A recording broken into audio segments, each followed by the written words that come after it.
Right now, if you open your fridge and find nothing, you open an app. 10 minutes later, someone you have never met delivers food to your door. The idea that you might actually starve, not diet, not fast, but starve, is so remote from daily experience that most people in the modern world have never seriously considered what it would feel like. For most of human history, that feeling had a season. And that season was winter. The hunt came back empty, again. The temperature had been dropping for weeks and the ground was already too hard to dig in most places.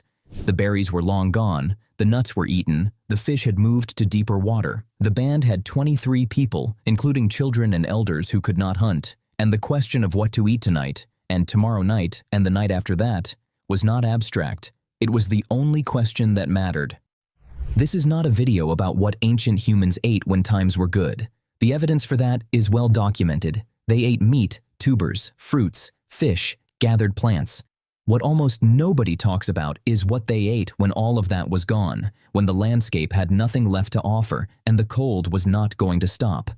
What happened in those weeks, and sometimes months, when survival required eating things that no modern human would recognize as food? The first thing ancient humans did when primary food disappeared was reach for what archaeologists call fallback resources. The things that were always technically available but were last resorts because of how unpleasant, how labor-intensive, or how nutritionally marginal they were. Understanding what those resources were requires understanding just how desperate the calculus became, because several of them required more energy to obtain than they returned in calories.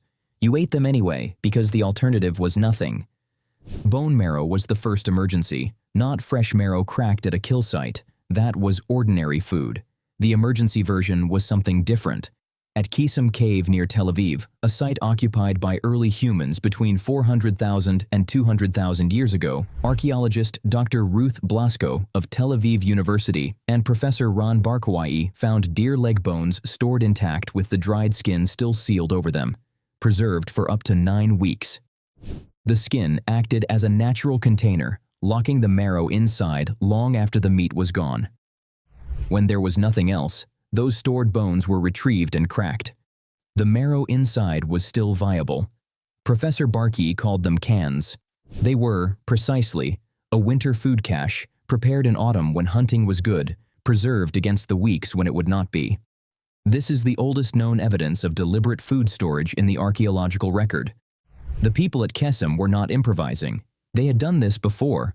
They had learned from previous winters that the marrow in a sealed bone would still be there when everything else had run out, but stored bones ran out too. Imagine you are a hunter in northern Europe, 50,000 years ago. It is the 3rd week of failed hunting. The landscape outside the cave entrance is white and silent. The children are quieter than usual. The fire is smaller because gathering wood means going out in the cold, and going out in the cold means burning more calories you do not have. You have already eaten everything you stored. What is left is what you would never choose to eat when anything else was available. The inner bark of certain trees, the cambium layer, the thin living tissue between the outer bark and the wood, contains stored starches and sugars that kept the tree alive through its own winter. Stripped from birch or pine, scraped, boiled if fire was available, it produced something that could sustain a person in the most literal sense of the word. It would not keep you well, it would not keep you warm, but it would keep your body running for another day.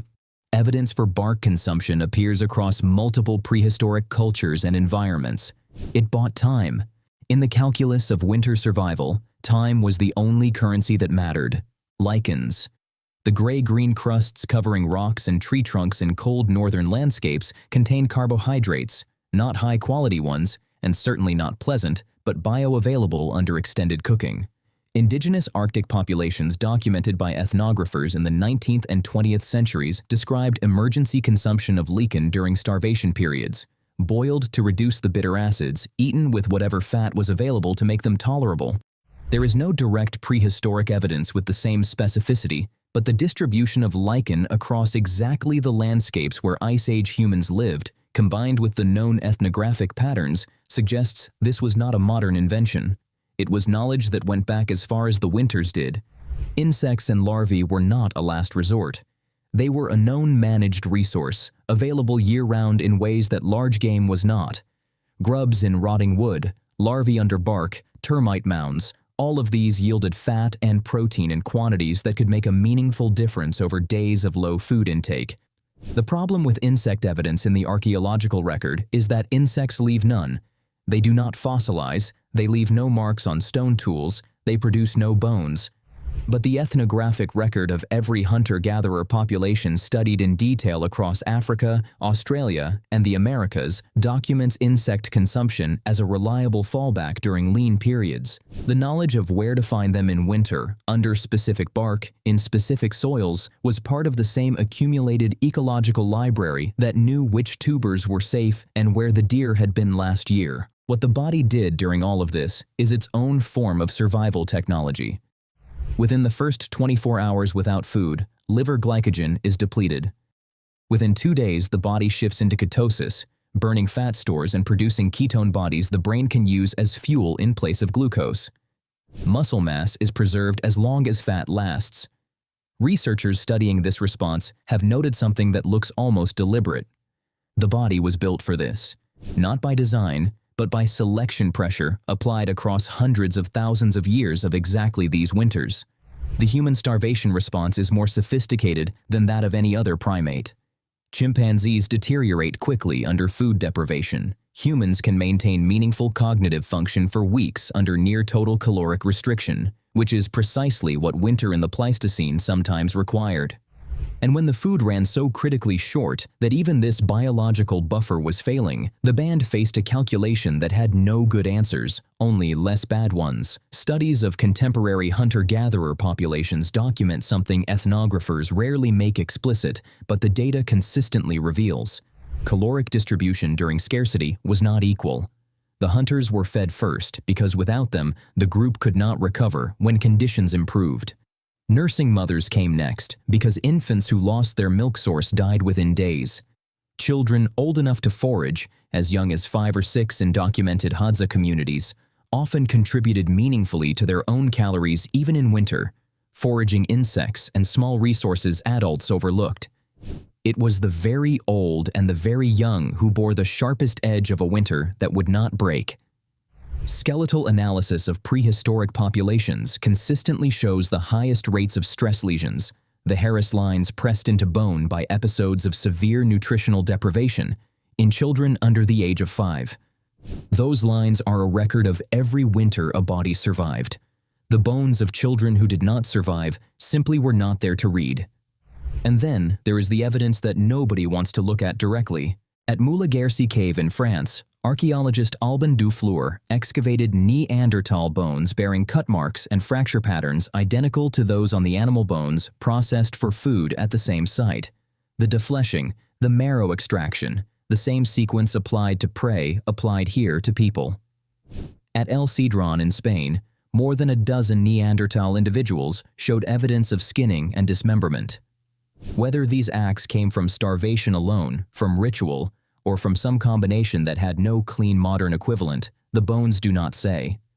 What they do say is that the winter was sometimes long enough and empty enough that the last fallback was not a plant or an insect or preserved marrow. It was the group itself. Most winters ended before that point. Most bands survived on stored bones and bitter bark and whatever the landscape still held beneath the snow. They survived because the knowledge of how to find calories in a stripped landscape had been built up across generations, tested and refined every winter, carried by whoever had lived through the last one, and passed it to whoever needed to know before the next. The modern world has erased that knowledge so completely that most people could not name a single edible plant within walking distance of where they live. Ancient humans could not afford that gap. The knowledge of what to eat when there was nothing to eat was not trivia. It was the difference between a group that was still intact when spring came and a group that was not.